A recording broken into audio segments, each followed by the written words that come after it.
তুমি হাজির হয়ে যাবে, একজন মুসলমানের জানাজায় যখন হাজির হয়ে যাবে, না না না না, ওই জানাজায় তুমি যে দোয়া মাগফিরাতের দোয়া করো, আমার আল্লাহ খুশি হয়ে যায়, আমার আল্লাহ রাজি হয়ে যায়, আমার আল্লাহ সন্তুষ্ট হয়ে যায়, আমার আল্লাহ পাক তোমার উপরে খুশি হয়ে তোমার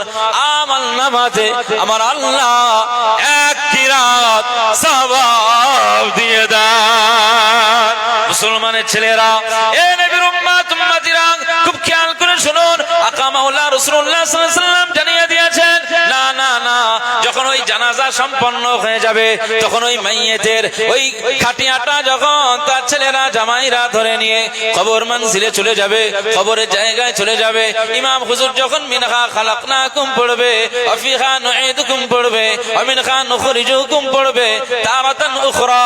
এই কোরআনের আয়াতগুলো যখন পড়বে, তুমিও শামিল হয়ে যাবে, তুমিও মাটি মঞ্জিলে হাজির হয়ে যাবে, 3 মুঠা মাটি নিয়ে তুমি ওই কবরে দাফন করে দেবে। এই মানুষটার এই মাইয়েতের কবরে যখন দাফনে শামিল হয়ে যাবে, আমার আল্লাহ পাক তোমার উপরে এত খুশি হয়ে যাবে, তোমার উপরে এত রাজি হয়ে যাবে, আমার আল্লাহ পাক তোমার আমলনামাতে আরো এক কিরাত সওয়াব দিয়ে দেবে। বলবেন না?